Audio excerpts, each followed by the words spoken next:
Atau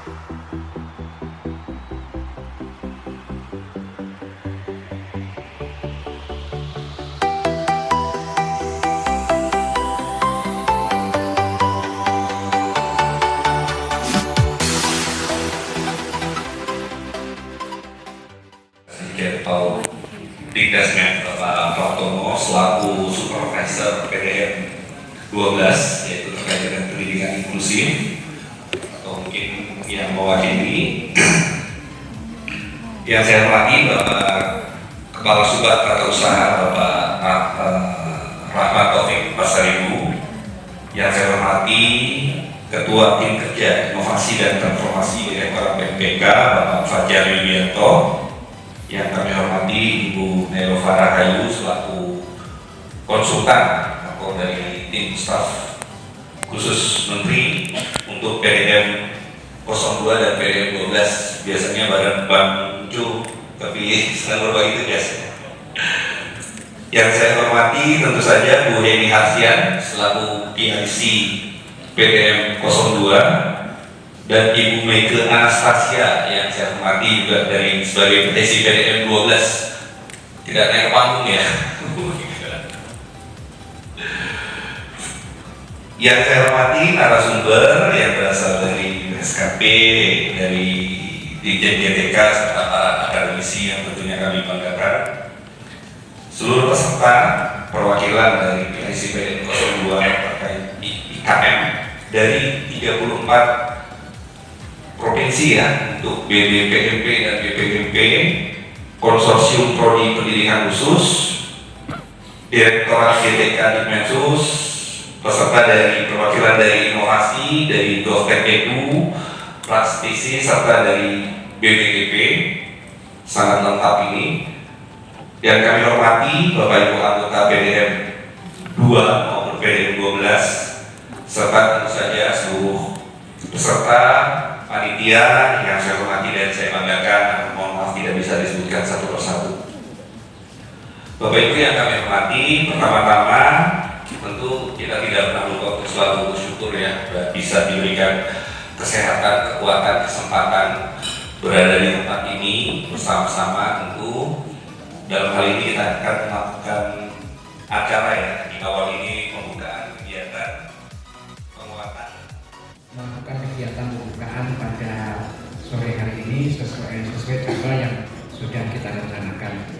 Oleh karena itu, mohon izin dan menyampaikan sekaligus permohonan maaf. Jadwal kita di belakang. Terima kasih Bu ini sudah ada juga bersama kita semuanya. Bapak Ibu sekalian, marilah kita buka dengan bacaan basmalah dan mudah-mudahan kegiatan ini bisa berjalan. Bismillahirrahmanirrahim. Terkait hasil analisis data evaluasi yang sudah kami lakukan di tahun 2023. Meskipun nanti di dalam paparan ini beberapa data itu tidak sekedar kami gunakan data dari evaluasi implementasi kurikulum merdeka jalur mandiri, tapi ada beberapa data juga yang kami gunakan dari asesmen nasional, kemudian studinya teman-teman dari sekolah penggerak dan juga SMKPK, seperti itu. Nah, ini beberapa hal yang mau kami sampaikan nanti. Kemudian pertama kita berangkat dari teori perubahan dulu Bapak dan Ibu. Jadi seperti yang kita tahu bahwa dalam teori perubahan ini, implementasi kurikulum merdeka ini tujuannya adalah untuk mendorong pengalaman belajar kepada kepala sekolah, guru. Kemudian kami juga melakukan observasi pembelajaran dan juga lingkungan sekolah, seperti itu. Nah, selain dua studi tadi, studi kualitatif dan juga studi kuantitatif, ada juga dilakukan analisis dampak kepada kualitas mengajarnya dan kualitas kepemimpinan, sehingga ini akan mengangkat quality learning pembelajarannya. Ya, tujuan akhir kita pasti untuk profil belajar Pancasila. Nah, kurikulum merdeka ini ya tujuan akhir adalah ya pembelajaran ini untuk siswa-siswa kita. Nah, ini kenapa dipikirkan Bapak Ibu? Karena ya kalau seusia kita ya, kalau kita ada yang paling tinggal 20 tahunan lagi ya Bapak Ibu ya, selanjutnya diteruskan oleh generasi muda, siswa-siswa kita. Ya, di Di sini ada yang sekitar 20 tahun lagi pensiun. Banyak ya, kayaknya semuanya ini masih 20 tahun lagi ya. Ya, artinya kita memang harus mempersiapkan. Ya, kenapa pembelajarannya ini untuk generasi muda, siswa dan siswa. Ya. Baik, ini platform Merdeka Mengajar. Berarti kita bisa diskusi ya. Saya pengennya mendengar dari Bapak Ibu juga pengalaman apa saja yang Bapak Ibu lakukan. Nah, kenapa ada platform Merdeka Mengajar? Ini ada pertanyaannya yang sering ditanyakan. Apakah jika ingin meningkatkan kompetensi ya sebagai pendidik harus menunggu pelatihan dari pusat? Nah ini kan jadi pertanyaan ya. Kalau dulu nunggu nih dari dinas ada undangan ya baru ikut pelatihan. Ya nunggu dari kalau dulu ada BBP ya balai guru. Kalau dulu yang tahun 90-an ya BPG ya balai penataran guru benar ya. Nah itu kan tunggu dipanggil dulu nih ya. Itu tahun 90-an ada package. Saya ingat banget karena orang tua saya guru Bapak Ibu. Ya itu sekali training itu 1 minggu. Ya tinggalin keluarga. Tapi yang karena kebetulan DPG-nya dekat dari rumah, ya malam pulang. Ya tapi yang sama waktu dihabiskan untuk pembelajaran ya di tempat dan menunggu undangan ya. KPSP juga seperti itu, kurikulum 2013 juga seperti itu. Nah di kurikulum Merdeka pinginnya cepat nih, makanya ada PMM ya. Jadi guru nggak usah nanya lagi kapan sih saya dipanggil, ada pelatihan mandiri di situ bisa lihat. Bapak Ibu punya belajar.id udah bisa akses, bisa belajar guru-guru. Ya dinas juga ada sebagian yang dapat ya Bapak Ibu. Di sini ada yang nggak dapat belajar.id nggak? Dapat ya? Dapat semua kan? Semua. Nah dapat semua juga Bapak Ibu semua bisa pelajari. Bahkan yang punya dinas ini ya, ini sangat. Saya rasa ini hal yang tidak perlu kita sesali ya. Ini adalah suatu proses yang terus berjalan. Saya rasa Bapak Ibu sekalian, yang penting kita sudah berada di dalam track yang benar gitu ya. Kita sudah mendapatkan pola yang baik. Bagaimana kita melakukan pembinaan secara berjenjang mungkin dari pusat ke advokasi ke PT, advokasi Pemda dan selanjutnya Pemda tentu melakukan pembinaan kesatuan pendidikan. Saya rasa kita sudah menemukan pola yang terarah ya Bapak Ibu ya. Kalau dalam perjalanan yang memang masih ada 1-2 hal yang belum sempurna, saya rasa ini adalah proses berjalan. Namun bagaimanapun perbaikan, penyempurnaan tentu perlu kita lakukan ya Bapak Ibu. Dan yang berkali-kali mungkin tidak pernah lupa untuk disampaikan bahwa ini adalah kerja kolaboratif bersama. Apa yang kami lakukan di pusat tentu tidak akan berdampak apapun gitu ya tanpa dukungan teman-teman dari PT juga yang di daerah gitu ya.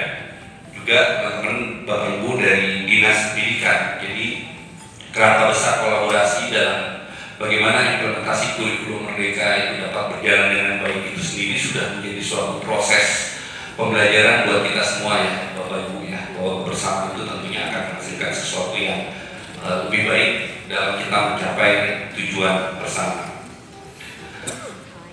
Bapak Ibu yang kami hormati dan kami banggakan, untuk itu terkait dengan implementasi kurikulum Merdeka ini kita berkumpul ya di tempat ini, UPT, dinas dan juga kita di teman-teman di pusat ya, bagaimana kita menyatukan mungkin langkah terutama dalam bagaimana nanti proses penguatan pendampingan pelaksanaan implementasi kurikulum Merdeka. Lebih lagi tahun ini insya Allah kurikulum Merdeka akan menjadi kurikulum nasional ya Bapak Ibu sekalian. Kemarin sudah uji publik untuk KPM kurikulum Merdekanya. Mudah-mudahan dalam waktu yang tidak terlalu lama akan launching sebagai kurikulum nasional ya, tentu dengan berbagai skema tahapan dari pelaksanaan kurikulum Merdeka sampai dengan tahun 2026-2027 nanti Bapak Ibu sekalian. Tentu ini menjadi PR kita bersama ya, bagaimana kita mengawal pelaksanaan kurikulum Merdeka ini. Kalau tidak salah mungkin sudah sekitar 80% ya satuan pendidikan yang menerapkan atau terdaftar di pelaksana kurikulum merdeka gitu ya. Nah, kita masih punya PR sekitar 20% satuan pendidikan yang belum mendaftar kurikulum merdeka. Mungkin ini akan menjadi target utama kita gitu ya. Kalau kita ambil logika sederhana ya, mungkin bisa dibayangkan 20 ini mungkin daerah yang atau kondisi-kondisi yang tersulit mungkin gitu ya dalam mengimplementasikan kurikulum merdeka. Jadi jumlahnya mungkin hanya 20%, dibandingnya kita sudah berhasil di 80% terdaftar. Tapi mungkin tantangannya juga tidak mudah gitu Bapak Ibu sekalian. Jadi inilah mungkin yang akan menjadi salah satu diskusi kita di malam hari ini, terutama untuk nanti yang di kelompok implementasi kurikulum merdeka. Mungkin itu ya secara garis besar untuk yang kegiatan di implementasi kurikulum merdeka ini. Dan berikutnya adalah terkait dengan pelaksanaan diklat berjenjang. Jadi kita akan mengambil terobosan baru ya Bapak Ibu, bagaimana kita membuat skema diklat berjenjang yang mudah-mudahan gitu ya menjadi inovasi baru. Bagaimana pelaksanaan diklat berjenjang itu yang ditujukan untuk guru-guru di satuan pendidikan umum, satuan pendidikan reguler yang nantinya mungkin kita kenal dengan istilah sekolah inklusif ya, sekolah reguler yang menangani anak berkebutuhan khusus. Tentu kita menyadari gitu ya, selama ini mungkin sekolah reguler dirancang untuk menangani anak-anak non disabilitas gitu ya. Tentu dalam proses berjalan dengan nuansa inklusivitas yang semakin berkembang juga, baik tidak hanya di Indonesia ya, saya rasa di seluruh dunia. Apalagi terus di Indonesia saat ini kita sudah punya Undang-Undang Nomor 8, kita punya PP 13 tentang akomodasi yang layak, dan yang terbaru itu Permendikbud 44 tahun 2023 tentang akomodasi yang layak. Ya, artinya memang kebijakan pemerintah akan pendidikan yang inklusif itu sudah sangat kuat ya Bapak Ibu sekalian. Walaupun kita menyadari dalam prosesnya mungkin tidak semudah membalik telapak tangan gitu ya, perlu effort yang luar biasa, baik dalam tatanan pengambilan kebijakan dari sisi regulasi sudah, itu juga bagaimana nanti di tingkat provinsi, kabupaten, kota, dan mungkin di ujungnya adalah di satuan pendidikan. Nah, inilah yang sedang kita lakukan ya, berbagai upaya Bapak Ibu sekalian dalam penguatan penyelenggaraan pendidikan inklusif, yaitu penyiapan guru-guru pembimbing khusus ya, guru-guru di satuan pendidikan reguler yang memiliki kompetensi. Pertama mungkin memiliki pemahaman, awareness gitu ya. Selanjutnya memiliki kompetensi untuk bagaimana menangani anak-anak disabilitas. Kita sadari gap yang terlalu jauh ya Bapak Ibu, ketika pendidikan untuk anak disabilitas itu hanya diharapkan melalui sekolah-sekolah luar biasa. Tentu saat ini kondisinya belum bisa dikatakan memadai. Kalau kita melihat data statistik pun, kalau kita perbandingkan jumlah anak usia sekolah penyandang disabilitas yang berada di satuan pendidikan atau yang terdata di satuan pendidikan tidak POMI, itu tidak lebih dari 20%. Mungkin kalau boleh dikatakan lebih berarti mungkin di bawah 15% ya Bapak Ibu sekalian. Jadi sebenarnya tantangan kita untuk meningkatkan akses pendidikan bagi teman-teman disabilitas itu masih cukup besar. Nah, di sini kita melihat bahwa satuan pendidikan gitu ya, itu ada di ranah yang paling ujung, gitu kan ya. Bapak dan Ibu bisa melihat di sini ada di ranah paling kiri ini adalah pusat. Ya, pemerintah pusat. Kalau kita lihat di sini ada garis koordinasi, tapi juga kita melihat ada garis pendampingan. Ketika pusat, kita lihat dulu siapa saja sih sebetulnya yang terlibat. Ada pusat. Nah, kemudian Bapak Ibu dari UPT gitu ya, kemudian ada Dinas Pendidikan, dan kemudian baru Satuan Pendidikan. Selain itu juga ternyata gitu ya, Satuan Pendidikan ini juga akan berkolaborasi dengan komunitas belajar, termasuk juga penyediaan narasumber, dan di sisi kiri bawah kita melihat ada yang namanya mitra pembangunan. Jadi ekosistem gitu ya, dalam implementasi kurikulum merdeka ini gitu ya, Satuan Pendidikan tidak bekerja sendiri, tapi juga Satuan Pendidikan itu tidak langsung dari pusat. Ada wilayah antara gitu kan ya, ada pihak perantara agar apa yang dilaksanakan oleh Satuan Pendidikan gitu ya, itu juga tetap mengikuti rambu-rambu yang dikeluarkan oleh pemerintah pusat. Kita melihat ada pemerintah pusat dengan garis koordinasi ke UPT. Jadi Bapak Ibu yang ada di BPMP dan BPMP gitu ya, itu adalah ranah yang akan langsung bertemu dengan pemerintah pusat gitu kan ya untuk IKN ini. Ya, jadi ini tangan pertama gitu. Jadi segala macam konsultasi dan sebagainya satuan pendidikan itu nggak langsung ke kementerian, tetapi satuan pendidikan, tapi kementerian itu masih akan bekerja sama dengan Bapak dan Ibu gitu ya, UPT. Nah, selain UPT gitu ya, kemudian Bapak dan Ibu akan melakukan pendampingan juga dari si berbeda gitu ya, akan melakukan pendampingan kepada dinas pendidikan. Nah, dinas pendidikan inilah yang kemudian nanti akan terjun langsung gitu ya, bertemu dengan teman-teman Bapak dan Ibu guru, kepala sekolah di satuan pendidikan. Tadi ada ibu pengawas gitu ya, mungkin ada juga teman-teman penilik gitu ya, yang akan bersentuhan langsung dan melihat gitu ya bagaimana proses implementasi kurikulum merdeka di satuan pendidikan. Nah, kalau kita lihat ini gitu ya, ternyata garisnya gitu ya, kita lihat pusat UPT itu memang merupakan garis koordinasi, tetapi bagaimana UPT, Bapak Ibu UPT gitu ya dengan dinas pendidikan, ini adalah ada pendampingan, artinya dinas pendidikan juga tidak lepas gitu ya ketika melakukan pengawasan, monitoring satuan pendidikan itu tetap dalam pendampingan dari UPT. Nah, kemudian kita juga bisa melihat di sini Bapak dan Ibu bahwa bahwa satuan pendidikan itu gitu ya, selain koordinasi dengan dinas pendidikan itu juga kita bisa melakukan yang namanya satuan pendidikan ini gitu ya akan punya yang namanya komunitas belajar. Nah, itu lengkap sekali secara teoretik maupun prakteknya gitu ya dijelaskan bahwa komunitas belajar ini gitu ya bisa dibentuk oleh satuan pendidikan untuk sama-sama belajar gitu ya. Bukan sama-sama cari ngomong sih, kaget juga ya tadi dengar apa namanya kalau dulu RPP bisa dibeli gitu ya, sekarang ternyata aksi nyata juga ada jasanya gitu. Luar biasa, kreatif banget ya. Jadi ya Bapak dan Ibu, jadi harusnya sebetulnya kalau kita punya komunitas belajar, satuan pendidikan itu punya komunitas belajar.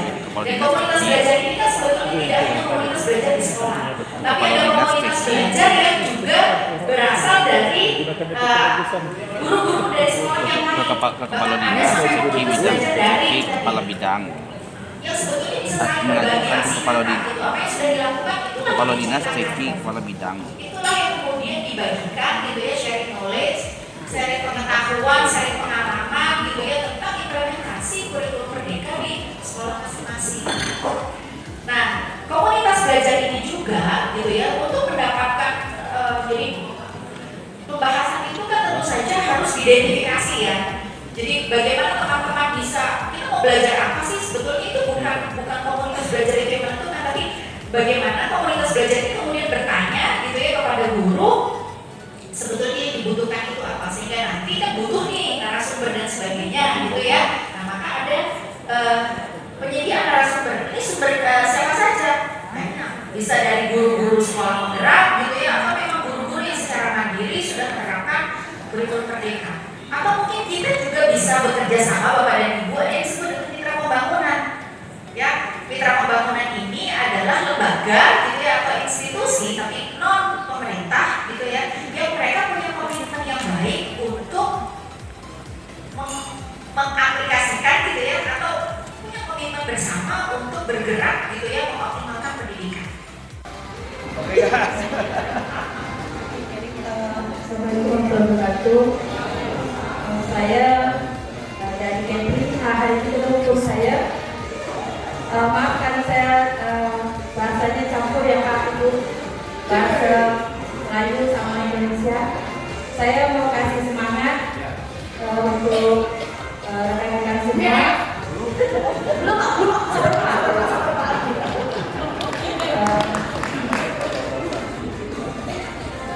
Semua berdiri Pak.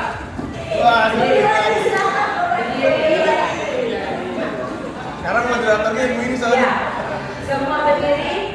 Ada saya Pak, saya nak sebut ada satu saran nanti.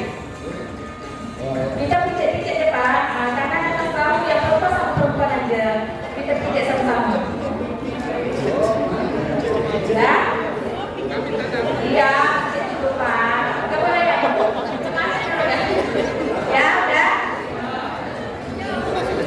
silakan kita.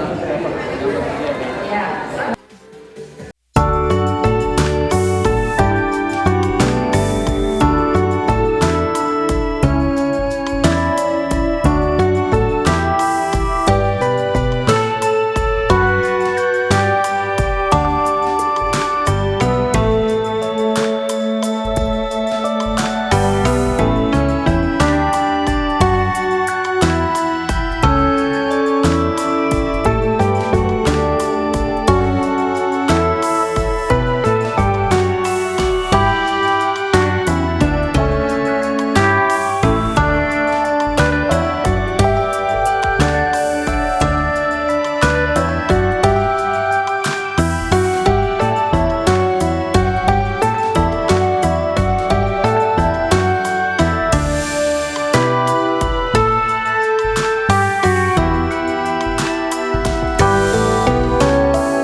Solutif, oke. Inisiatif di sini. Karena inisiatifnya dari hati, oke. Inisiatif, apresiatif. Sudah. Pembelajar. Saya bawa mic. Oke. Solutif, inisiatif, apresiatif, pembelajar. PPK siap meraih ZIWBK, oke? Tepuk tangannya kelupaan. Nah ini khas yang dari teman-teman disabilitas, kemudian habis itu, oke? Sekali lagi ya. Boleh kita sendiri, oke? Ulangi lagi karena tadi belum kerekam. Halo Bapak Ibu, apa kabar? Baik. Halo Bapak Ibu, apa kabar? Baik. Mari bersama-sama membangun PMPK siap meraih ZIWBK. PMPK? Siap. PMPK? Siap. PMPK? Siap. Inisiatif, apresiatif, PMPK siap meraih ZIWBK.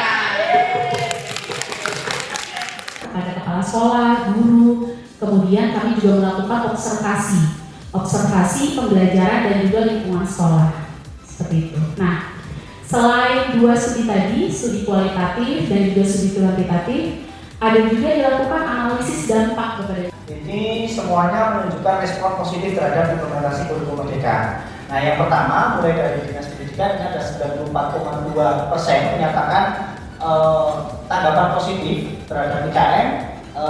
Kata kunci yang muncul kemarin ketika kita melakukan wawancara, jadi hasil wawancara itu kita coba ambil kata kuncinya dari semua jenjang dan ketemu beberapa kata kunci. Yang pertama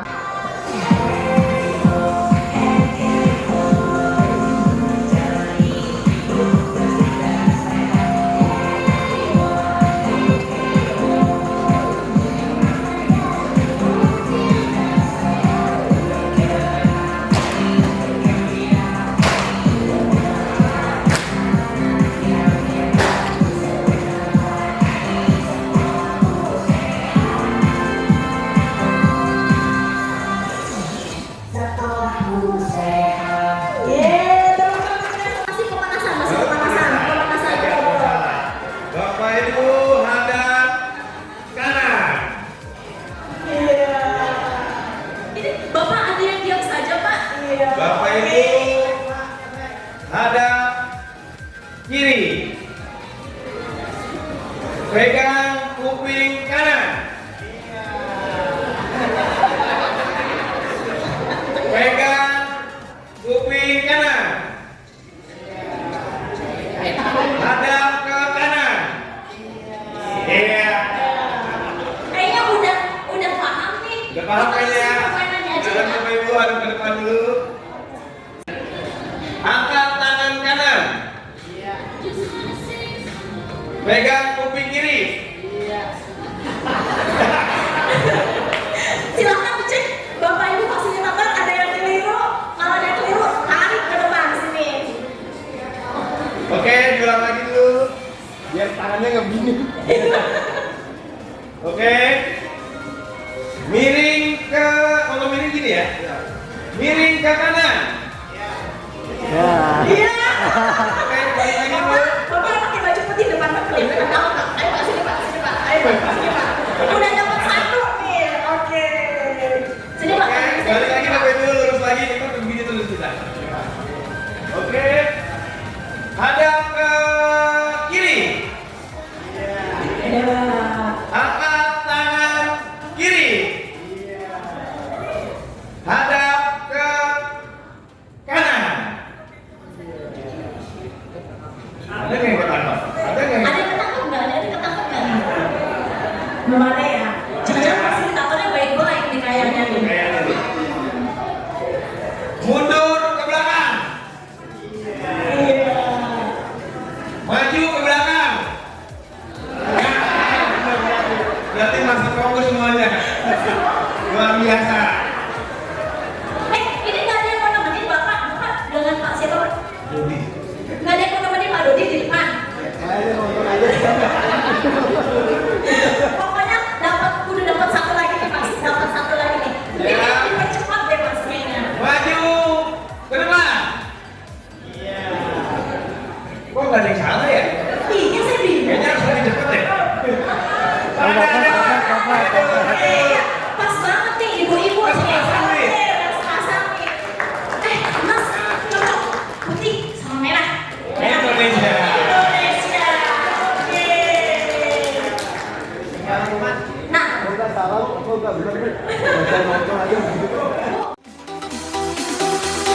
Don't try this yourself.